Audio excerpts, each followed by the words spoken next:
Today we're heading to Outlaws of Thunder Junction Standard to give our opponent a gift that they really don't want, which means it's Greed's Gambit time.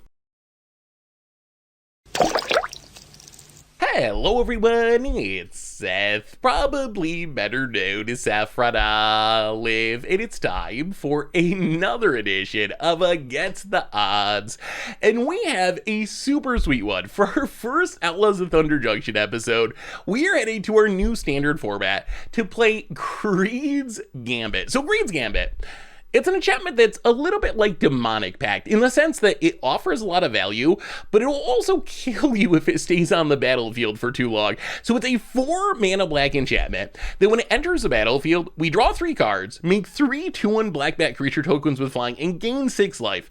So that part is kind of ridiculous. For 4 mana, 3 2/1 flyer, 6 life, 3 cards is an amazing deal. The problem is, on our end step, we have to sack a creature, discard a card, and lose 2 life. And then if it ever leaves the battlefield, we got to discard 3 cards, sack 3 creatures, and lose 6 life. So Greed's Gambit, obviously, you can't really play it fairly. Like, yes, it gives you this burst of value, but over the course of turns, it's going to eat all that value and more away as you have to sack creatures and discard cards and lose life. And you can't do shenanigans where you just like play this and sack it or blink it a bunch of times, because if it ever leaves the battlefield, it's going to take away everything that it gave you. So our goal for this card is to give it to our opponent. Essentially, we're trying to turn this into a much more painful Demonic Pact. If you've ever seen a deck that's trying to like give your opponent a Demonic Pact with Harmless Offering, it's kind of effective. There is one big problem with that plan though, which is the game ends too quickly. You give your opponent the Demonic Pact and they just lose the game on their next upkeep. So you win the game, but it's just over super fast. With Greed's Gambit, you kind of do the same thing. You try to give it to your opponent. The thing that I love about it though, is it doesn't just end the game immediately. Instead, your opponent's got to sit there for a bunch of turns as Greed's Gambit just slowly eats away their card. It slowly eats away their board. It slowly eats away their life. So rather than just winning right away with Demonic Pact, this is like a Demonic Pact that makes your opponent miserable for like 10 turns while it very slowly kills them little bits at a time.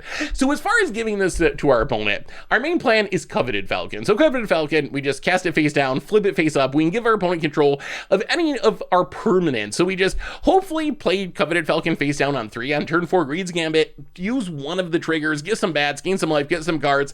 Next turn, flip up the Falcon, give it to our opponent, and just watch our opponent try to deal with this enchantment, eating away their ability to play Magic. We also have Archfiend to the Dross, which is kind of like our backup Coveted Falcon plan.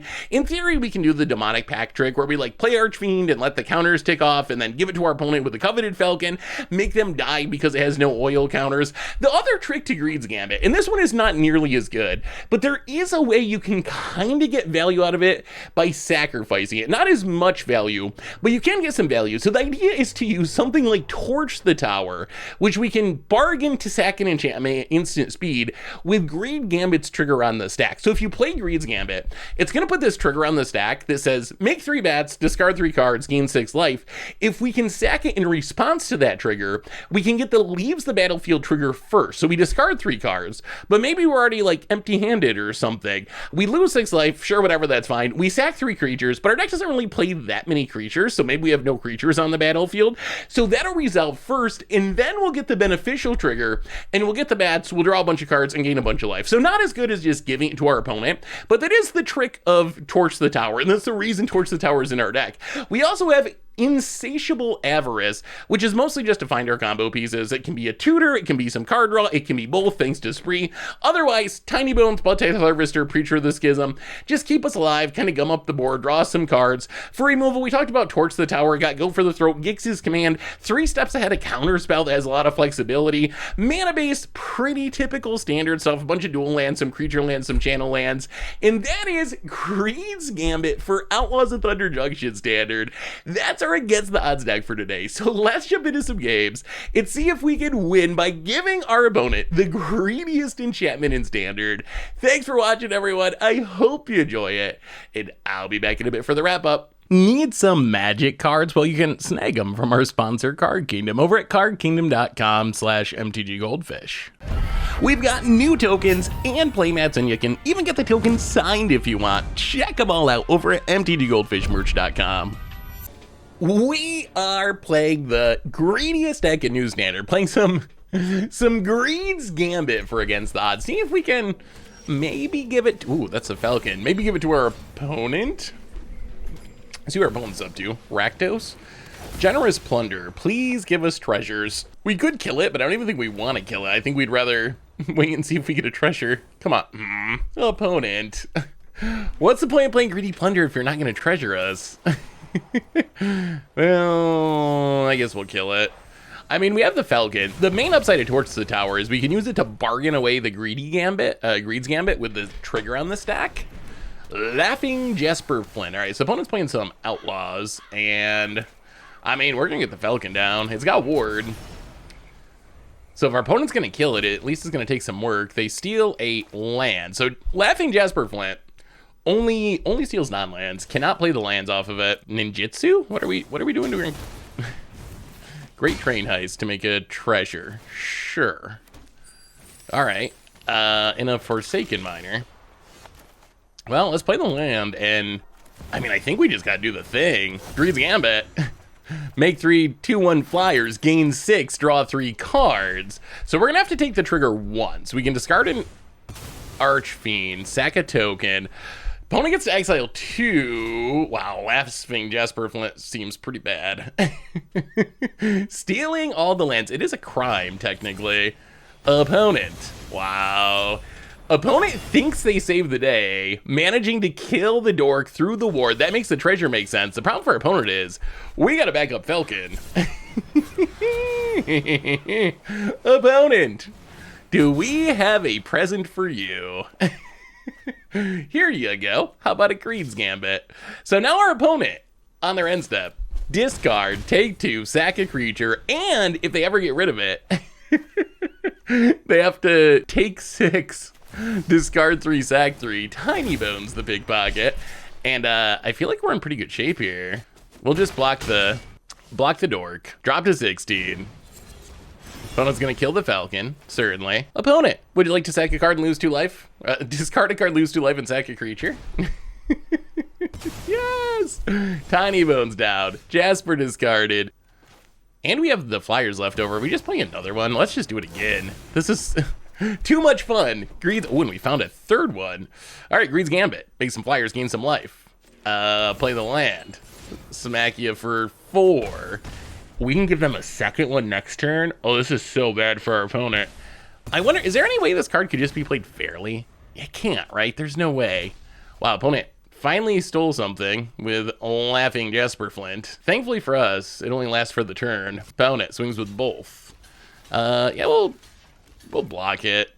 Might as well. This means our opponent can't really play a creature, right? If we kill other creatures and they play another creature, they're just gonna have to sack it. So this essentially locks our opponent out of playing creatures for the rest of the game-ish. I think our opponent's just realizing that. What a bad spot they're in.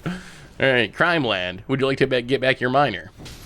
Gonna have to sack it anyway, so no. Opponent, Rockish Crew. Makes a mercenary, sacks a mercenary, discards their last card. It's a Kisa. Hit ya, and I mean, we can't resist. Face down creature. Flip her up. Opponent. How about a Greed's Gambit? And you know what? You can have a bat too this time to sacrifice. That's fine. Draw an extra card. Play a Blood Tithe Harvester. Yeehaw to you, opponent.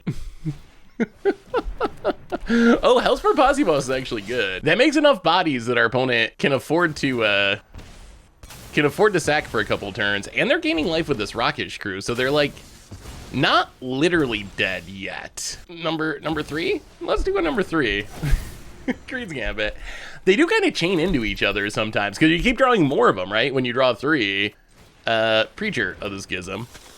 The pieces do fit. Go to combat. Get in with the Falcon. And down to 7.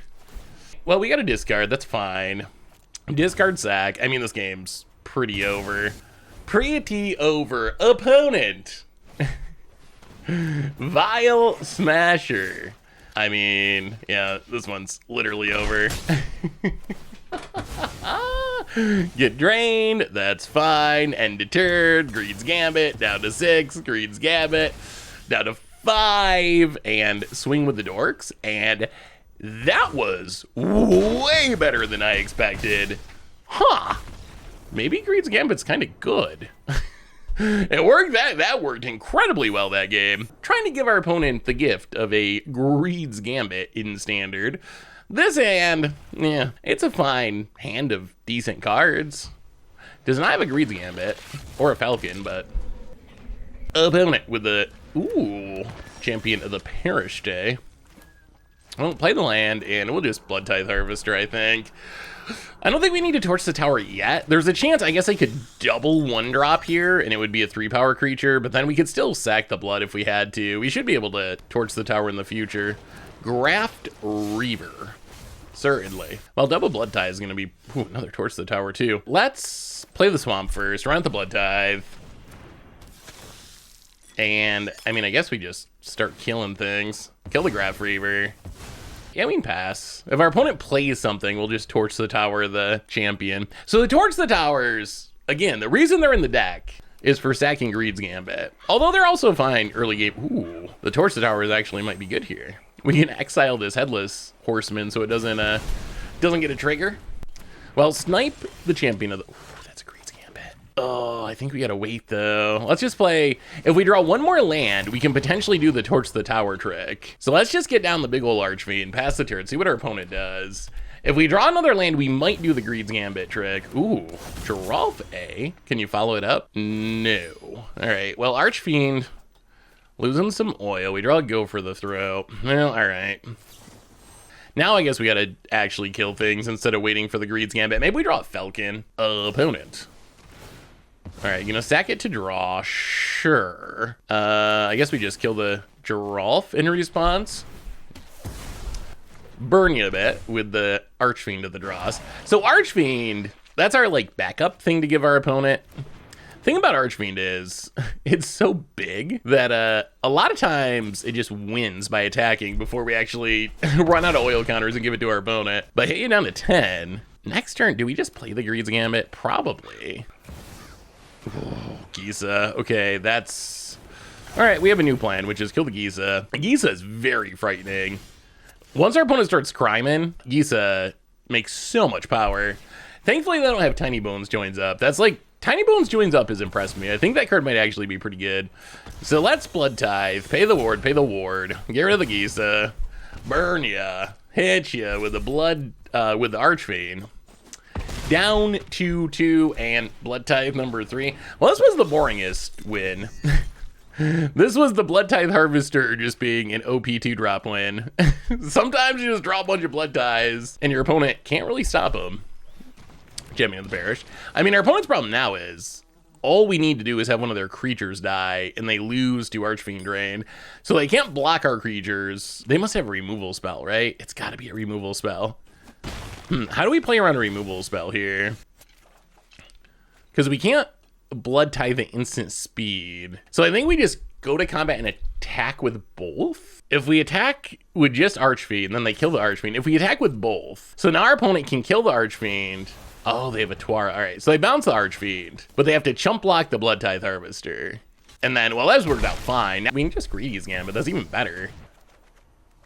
Like, with our opponent at 2, a bunch of 2/1 flyers actually seems pretty good. Like, the risk of running out Greed's Gambit is if the game goes long, it is eventually going to eat away our board and kill us. But if we're just going to win anyway, that downside, yeah, opponent with the GGs, and... Yeah, let's do a little attacking.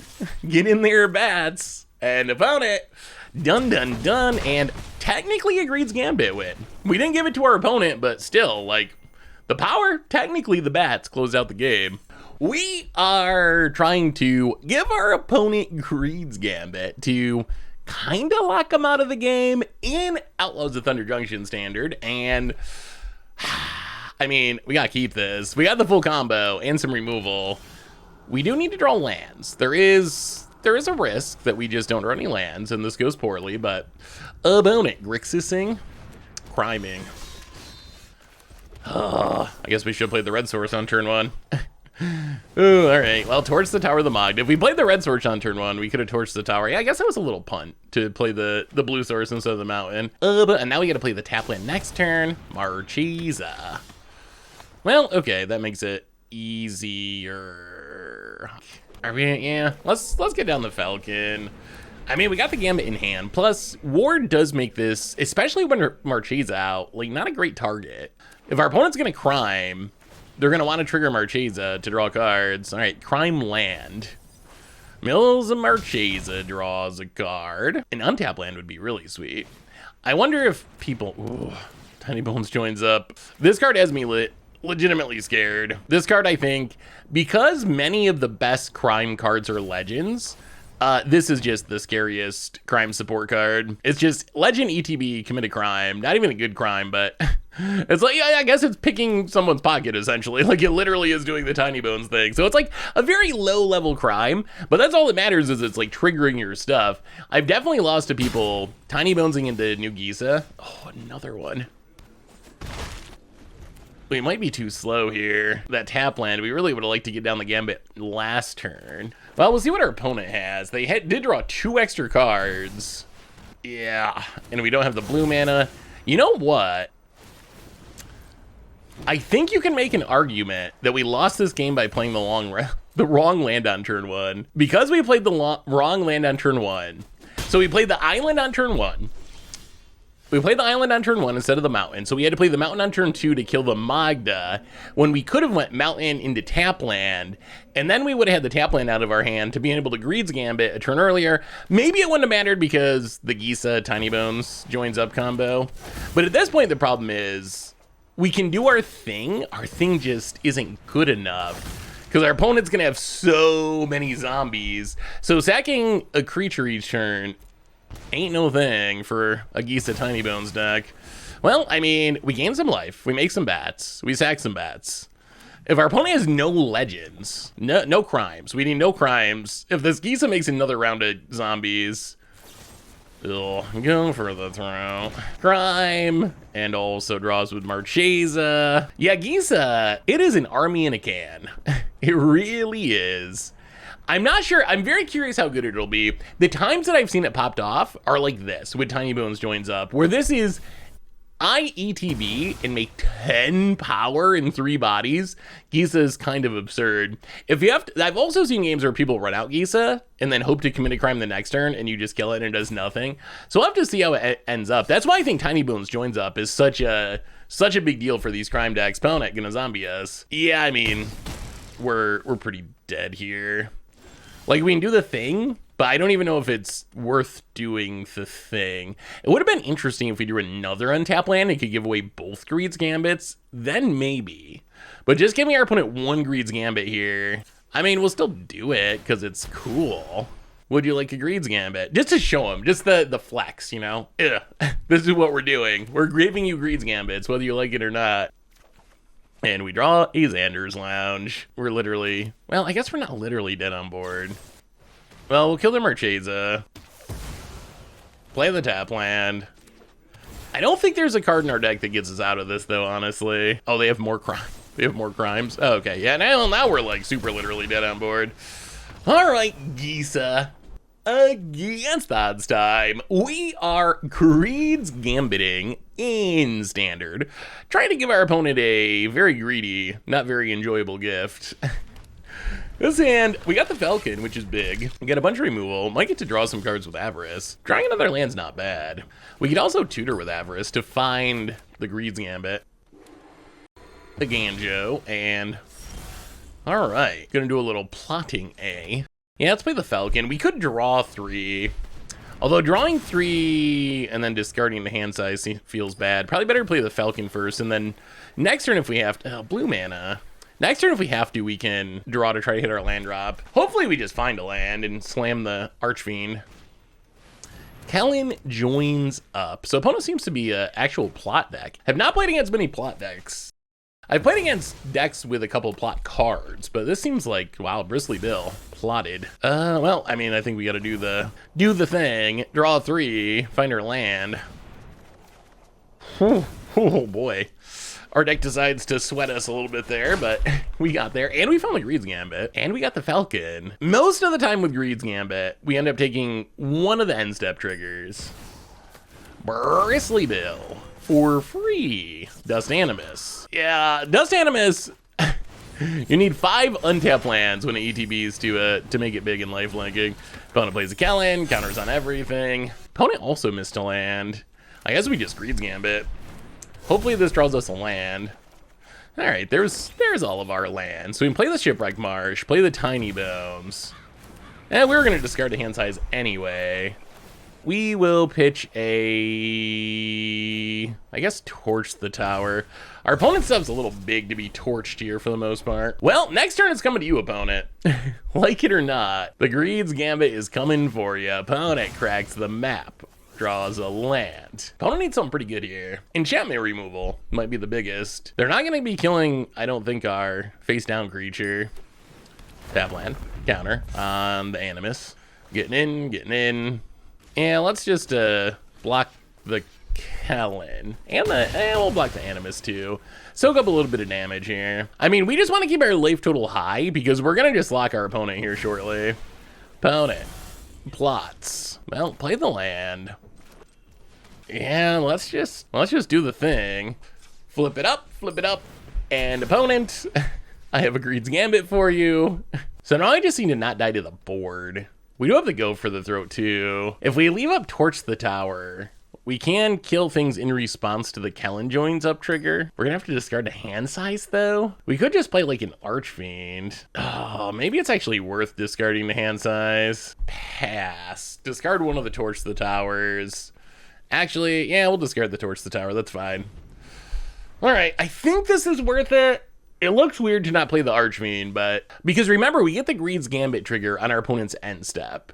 So if we can keep our opponent, okay, here's a Kellen. If we can keep our opponent to only one creature, it's gonna get eaten away. Opponent sacks and bam. And our opponent doesn't have much mana.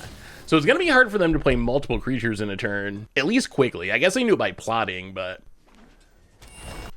I think we're in a pretty good spot. Okay, there's the Kellen. Torch the Tower in response to the trigger. Bargain away the bat. So get rid of the Kellen. Archfiend to the bottom. We kind of just want another Greed's Gambit, really. We also have 3 steps ahead to counter. Well, do we need to counter Dust Animus? Yeah, let's do it. I mean, our goal is just to get our opponent to one creature to lock them with this Greed's Gambit, which we've essentially done, right? So we dropped to 16, but our opponent's got a sack and discard. Whatever is left, we can go for the throw. And now our opponent's, they're in a really bad spot. Having to deal with a Greed's Gambit every turn without being able to get rid of it is so brutal. All right, Preacher. Bump, and play the, yeah, we'll hold on to the Triumph. We'll play the untap land. And let's just get rid of the Animus. And now our opponent, I mean, what do you do? What do you do? If you play a creature, you gotta sack it. If you don't play a creature, you gotta discard it. It's not a good place to be. Shouldn't have been so greedy, opponent. Kellen makes a, okay, so our opponent's gonna avoid the problem by doing nothing. And by that, I mean paying 4 mana to draw a card, which then they have to discard to the Greed's Gambit. Yeah, I mean, I guess you played around it. Draw a Blood Tithe Harvester. And now we'll get down the Archfiend. And yeah, we'll keep holding the Triumph. We'll cycle it. Pass the turn. Would you like to play a creature, friend? You can do it. Dust Animus. Sure. Kellen. All right, so opponent managed to play 2 creatures. Playing 2 creatures means they get to keep a creature for a turn. We will cycle a Xander's Lounge. Oh, go for the throw. But our opponent's got a sack, and they got a discard. And now they're getting drained by the Archfiend as they sack. So they're actually just dead, aren't they? If we just... Wow, what a brutality. Having a Greed's Gambit when you don't want a Greed's Gambit is got to be the worst. Well, kill the Kellen. We killed a lot of Kellens this game. Many different varieties of Kellens. And get in there and GG to you, opponent. And that is the power of Greed's Gambit. Jeez. Wow, is it hard to actually play through. And this hand is I mean, I guess it's greedy in the sense that we only have 2 lands, but no Greed's Gambit. Let's lead on the trio. I mean, it's fine though. It looks like a handful of relatively good Magic cards. Kibler? All right, Kibler. Let's just play the land, run out the Blood Tithe Harvester, and take the fall. All right. I don't know why that's in our opponent's deck, but sure, that's a little oh, Duelist of the Mind Mage. All right. So it's just a bad way to draw a card and commit a crime. Duelist of the Mind Mage. Opponent's gonna do some looting. Well, cool to see Duelist of the Mind Mage. I'm curious how good Duelist of the Mind Mage actually is. We could leave up the counter here.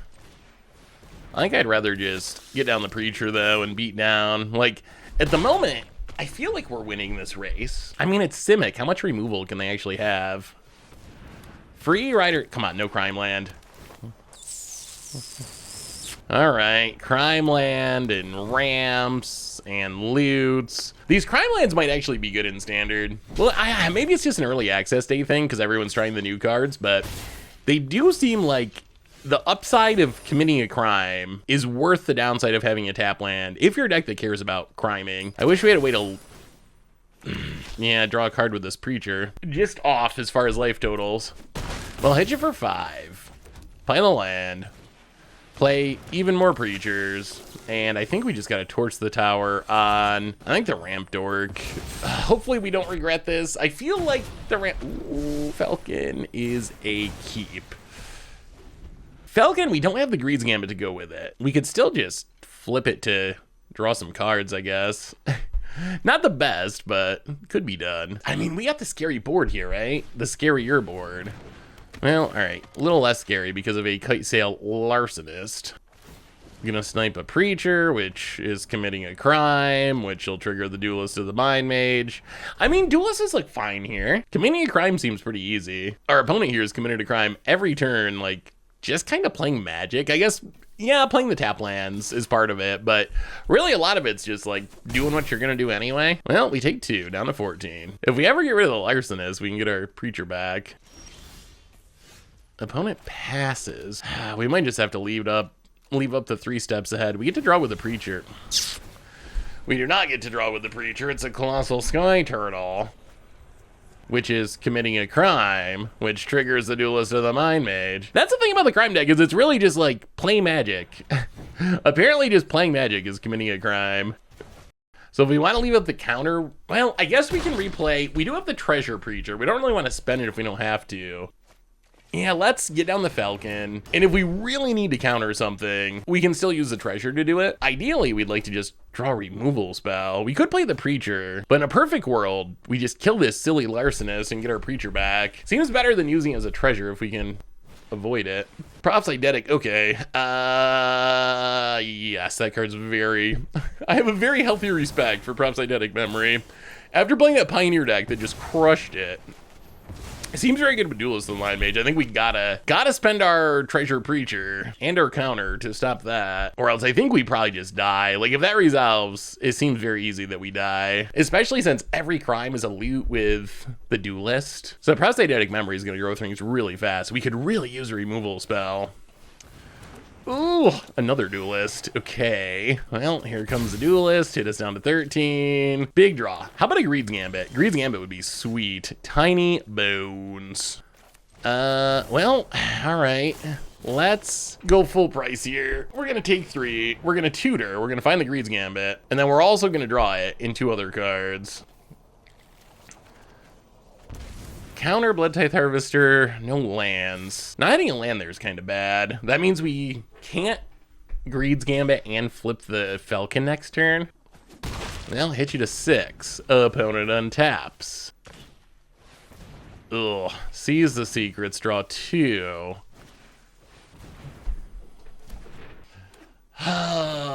And dead. And this hand, well, we can see if Tiny Bones is good. I don't know, like, I think Tiny Bones is good, although I also am not sure how often Tiny Bones triggers. That's my current take.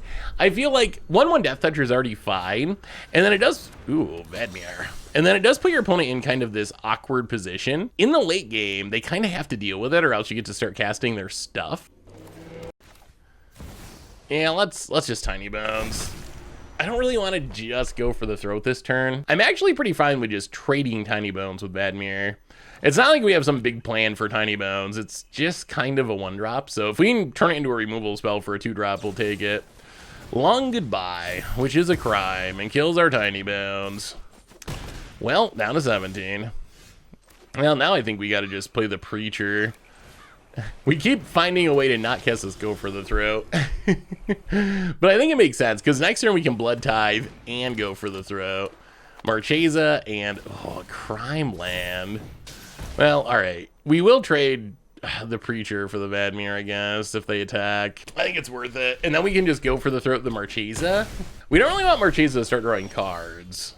Yeah, let's Blood Tithe and a Tuara. And yeah, we just do this now. Get rid of the Marchesa. I mean, we might be in okay shape here. Wow, so many Marchesas. Marchesa number 2.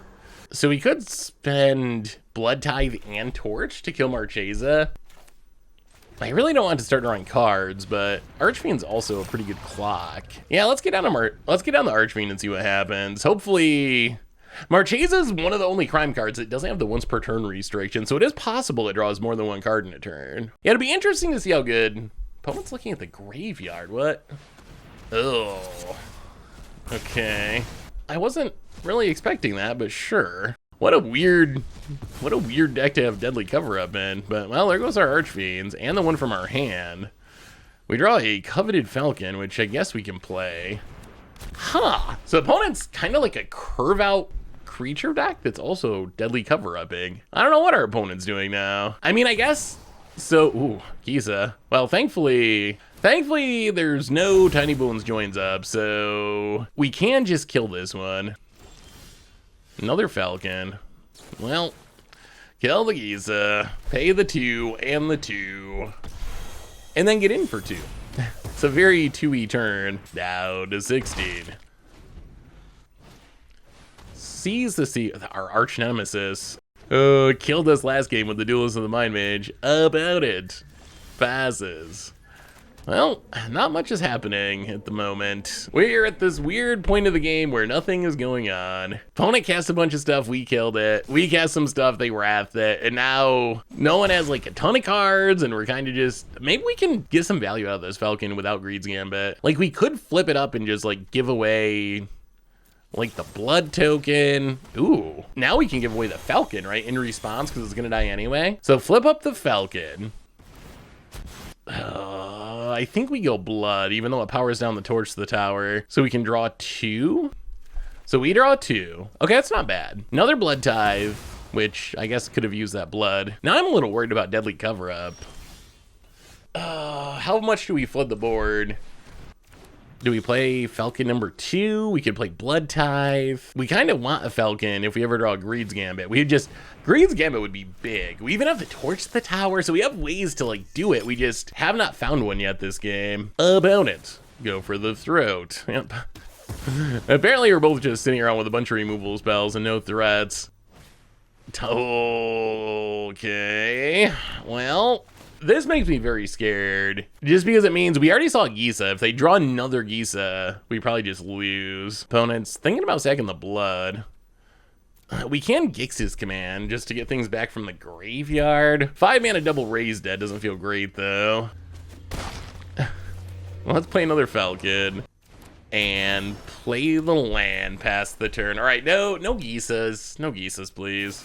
About it. More removal. My opponent's down to 1 card in hand. Only 1. Wow. Down to none. Discards a make disappear. Random card in hand. All right. Well, if they play 1 big creature, we can Gix's Command it. All right, there's a Magda. Gets a treasure. From Tiny Bones joins up. Mills a land. Passes. Ooh, there it is. There it is. That's what we were waiting for. Greed's Gambit. No counters. Okay.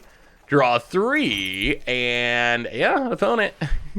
If we got a present for you, give him the Greed's Gambit.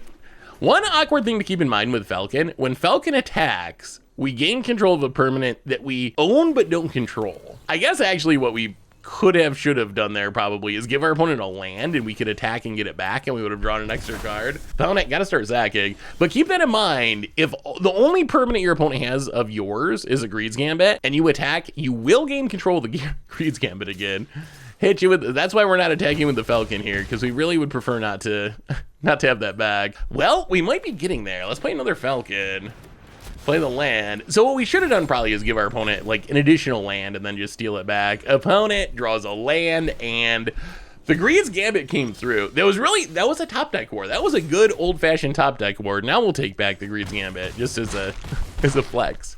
Good old-fashioned top deck war. In the end, we draw the Greediest Gambit before our opponent draws the Gisa. We are trying to get our opponents with Greediest Gambit in Outlaws of Thunder Junction Standard and up against Jim Davis. Would you like a Greediest Gambit or two?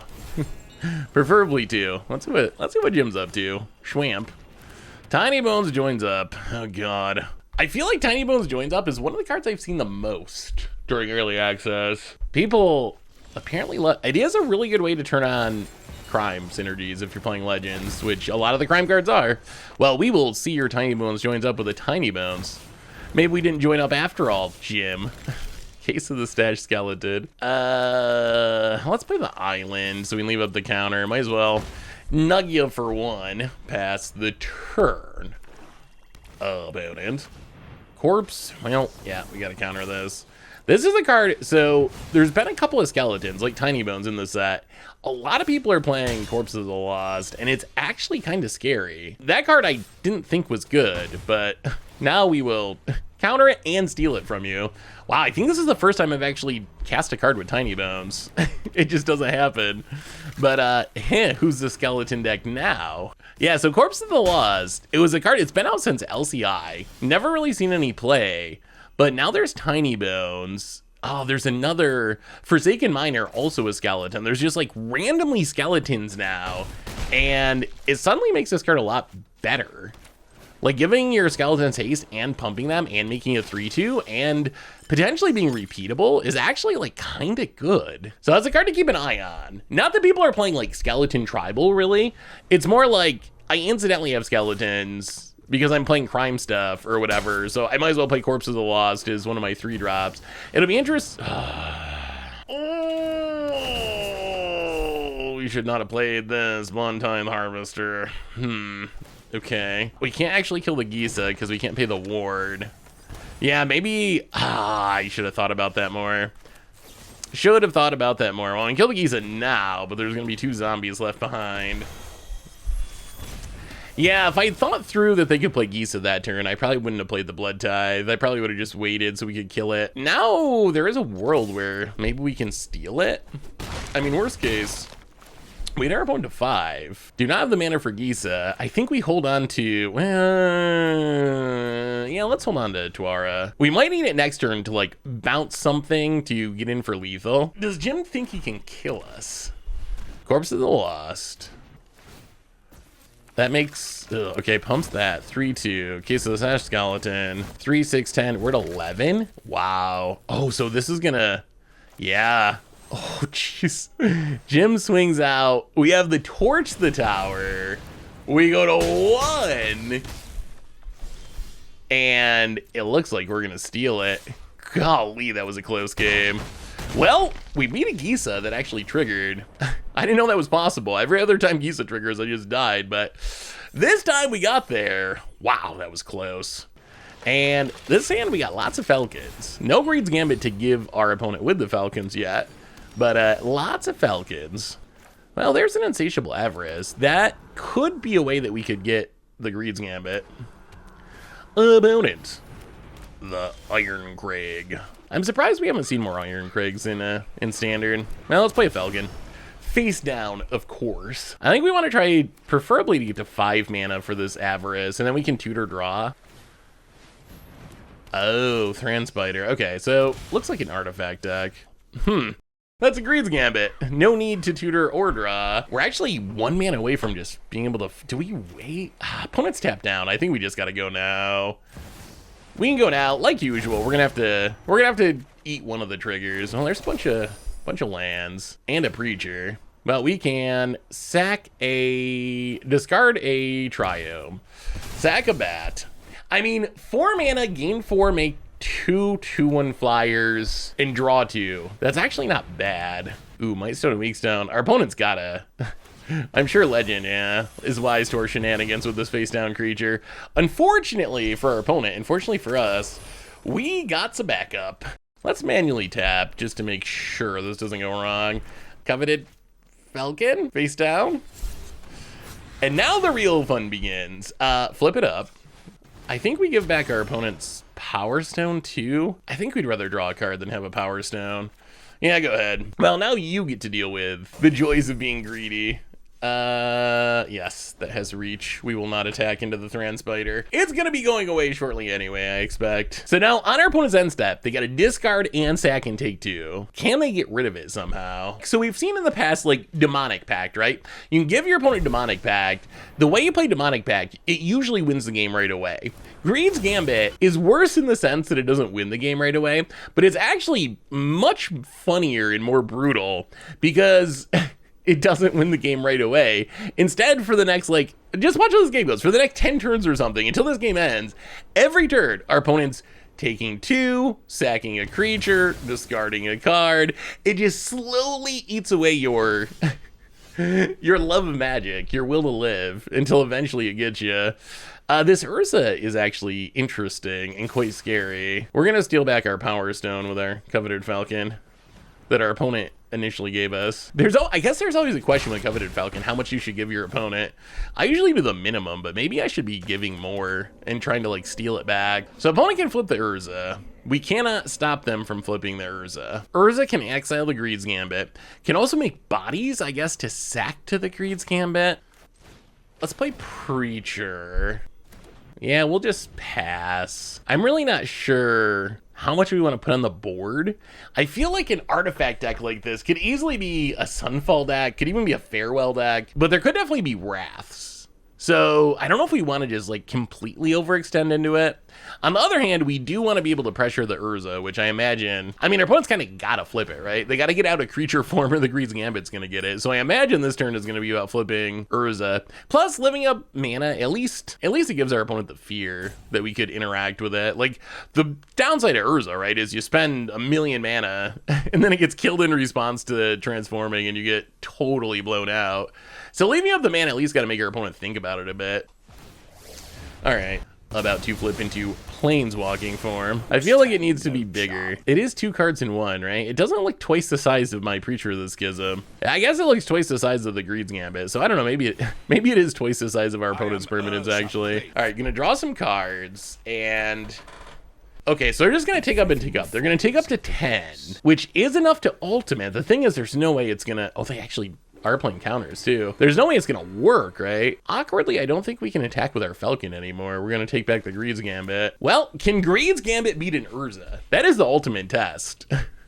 The most powerful Planeswalker in Magic. Well, that might be a little hyperbolic, but a very strong Planeswalker and one of the strongest characters in Magic. Can Greed's Gambit take it down? Opponent, nothing to sack, but discards and takes 2. Let's go at Urza, except Falcon, you gotta stay back.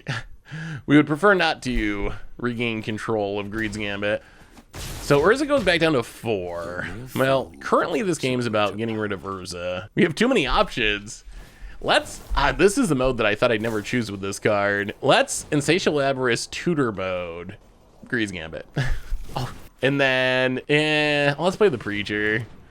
Although, honestly, if there was ever a turn our opponent's going to want a Wrath, it's this one. They don't have any creatures on the battlefield. This would be the perfect turn for a Sunfall or something. Well, let's see what they do with their Urza. So first off, ticks up. Gain some life. Production immediately. Simulacrum Synthesizer. I'm glad we made them discard the other one last turn. 2 of those for 1 mana each is kind of frightening. That's a lot of constructs. So opponent gets to scry 2, and now when they cast something artifact mana value 3 greater, they get to make a construct. Well, okay, opponent's gonna make a lot of constructs. Are we not going to be able to get this Urza off the battlefield still? I mean, we do have to torch the tower, so we should be able to. But we can torch the tower. All right, they're going to make dorks as sack fodder. So Urza's at 6. So if we can get in with the 2 flyers. All right, opponent's got a sack. They got a discard. So opponent's going to be down to 1 card in hand. Discards Thousand Moon Smithy. What are they holding on to? Okay. I mean, step 1, we gotta get in at this Urza. Battered Urza. And I guess we'll send the Preachers at Urza as well. Yeah, send them all at Urza. Draw a couple cards with the Preachers. Land and go for the... one of the upsides of playing an artifact deck is go for the throat does nothing. All right, so opponent's gonna block the wow, they're gonna just cash in. All right, so they're all in on this Urza plan. They cash in like 14 power constructs to beat the Preachers. I mean, I guess the Preachers also draw a lot of cards. The other issue our opponent's dealing with, outside of, well, actually because of the Greed's Gambit, is they're just way behind on cards now. Let's torch the tower. Unless our opponent's last card's a counter, which that would be a risky hold, but I guess it would make sense. Our opponents definitely valued this Urza incredibly highly. Like, that is the game plan. So I could see them holding on to a counter. All right, 3 steps ahead. Sure. Well, unfortunately, that means Urza lives again. Archfiend's a big flying body. Play the Archfiend. I mean, our opponent's literally out of cards now. 0 cards in hand. Thousand Moon Smithy. Are we flipping? I mean, they can, right? Okay, opponent does. Opponent needs a big draw here. Like, the Greed's Gambit, it's doing its job. Like, you can see the difference. We're holding 5 cards. Our opponent was top decking this turn. We got a big board of creatures. Normally, Urza's, like, very difficult to beat, but our opponents made constructs. They've had Urza for a bunch of turns, and it hasn't really mattered because this Greed's Gambit is just slowly but steadily eating away our opponent's resources. Opponent gonna take up to gain some life and ramp. This is the legacy of And Assimilation Aegeus. Gonna snipe our Archfiend of Despair. Okay. Opponent probably does not want to equip that. If they equip it, their creature becomes an Archfiend with no counters on it, which seems not great. Do we finally get to kill the Urza? I think we finally do. Oh, they get to... Aww. Alright. Well, opponent, yeah, gets rid of the Greed's Gambit. Unfortunately for opponent, that means they take a ton and sack a ton. Go for the throat. We can attack with our Falcon again, right? I think. They can't fire up their creature land. Even if they did, we could go for the throat it. Yeah, let's run out Greed's Gambit. Draw some cards, see what we hit. Ooh, even more Greed's Gambits. Are we just gonna run them all out? We might. Okay, let's do this proper. Hit our opponent. Hit the Urza. Finally. The Urza was at 10 loyalty at one point too, but finally managed to beat our way through it. Opponent drops to 5. Let's play Tiny Bones. And pass the turn. We don't even really need to do anything else. We'll just gotta go for the throat. Sack a tap bat. Opponent, you better top deck something. This is your one chance. Opponent untaps. Apparently Greed's Gambit. Huh? World Walker's Helm. Oh, that's the one that makes, okay, an extra map when you make a token. Oh, and it can copy the constructs. Wait, our opponent went from nothing to 2 9/9s, but they're gonna turn a 9/9 into a very, very lethal Archfiend of Despair. Except they gotta wait till their upkeep to actually die, so we might kill them before. Yeah, I think we actually do kill them before they die to their own Archfiend. Well, in the end, our opponent found an answer to the Greed's Gambit. I wonder if our opponent should have just sniped it right away. I don't know if our opponent gave Greed's Gambit the respect it deserves. They tried to play through it, and in the end, they had to snipe it with Urza anyway. But instead, now they're dead, so... Well, Greed's Gambit. Oh, I kind of love this card. I kind of love it. It's like a demonic pact that makes your opponent sit through it rather than just losing, which makes it way funnier. So what do we learn this week about Greed's Gambit in Standard? So record-wise, we're playing on Early Access Day. My tracker didn't keep track of it, but I think it was right around a 50% match win percentage. More importantly, we got to see some sweet Greed's Gambit kills. Actually, we got to see the good and the bad of this card. So we got to see the super sweet kills where we just like Coveted Falcon, Greed's Gambit, give it to you, and it really is kind of unbeatable. We got to see opponents put in such tough positions where if we can get Greed's Gambit on their side of the battlefield fast enough, our opponent has to make almost impossible decisions. It's like they're kind of locked out of the game, right? If they play their creatures, they just have to sack them to Greed's Gambit. If they don't play the creatures, then they're going to have to discard them to Greed's Gambit. So it really puts opponents in this really harsh damned if you do, damned if you don't position. So that's the beauty of giving your opponent a Greed's Gambit. And like I talked about back in the deck tech, it's so much more enjoyable, even if it's less effective than like Demonic Pact, because you actually get to see your opponent trying to make those tough choices and navigate through this rather than the game just ending on the spot. We also got to see the downside of Greed's Gambit, which is if we're too far behind on board, it just doesn't do enough. We had a game where our opponent played a Gisa and crimed us, so they made a bunch of zombies, and we could do the thing and give our opponent the Greed's Gambit, but they just had so many bodies that they were like, yeah, whatever, I can sack some zombie tokens and I'll just kill you with the rest of my stuff. So there are situations where it's not really good enough if you get too far behind on board. The other thing that's kind of wild about the card is just playing it fairly was not as horrible as I thought. So of course, this is because we have ways in our deck to get rid of it. We have the Coveted Falcon, but we had games where we like didn't actually have a Coveted Falcon in hand, and we kind of run out the Greed's Gambit and just like draw a bunch of cards, and like sure we gotta like sack some stuff, but we gained some life and we made a bunch of bodies and we refilled our hand and got to dig for the Coveted Falcon. That plan wasn't as bad as I thought, and when the first one resolves, a lot of times when you draw 3, you dig yourselves into another one, so you can kind of like chain them together. So it was actually a way more interesting card than I thought. I should also say we never actually pulled off the Torch to the Tower trick, which is fine because that trick's like kind of our backup plan anyway, and Torch the Tower is a fine early game removal spell, pretty much our replacement for Cut Down or something, and it kind of does that role more or less as effectively as Cut Down, but we never did the like weird stack manipulation, put the Greedy Gambit into play, sack it with the trigger on the stack thing, but it will come up sooner or later. As far as the rest of the deck, it worked fine. Insatiable Avarice, I'm still not sure on this card. I've seen it be really good. One of the issues we run into, though, is sometimes we can cast it for 3 mana to draw 3, but we have too many cards in our hand, so it's kind of like a looting effect rather than an actual card draw effect, but it still seems decent. 3 steps ahead, pretty impressive, although we didn't cast it very often. The rest of the stuff, like Preacher, Archfiend, Blood Tithe Harvester, that's just kind of rounding out the deck. Obviously, like, solid enough. It's been in Standard forever. But if you like watching your opponent have to make some really difficult choices as the life slowly drains from their eyes, give Greed's Gambit a try. It's actually pretty hilarious when it works. So anyway, that's Greed Gambit. That's been our Against the Odds for this week. Thanks for watching, everyone. I hope you enjoyed our first look at Outlaws of Thunder Junction Standard, and I will talk to you soon. Looking for even more magic? Well, check out the Budget Magic, where we did some slick shot show-off plotting in Standard, or maybe last week's Against the Odds, where we surprised our opponents with Mana Fire.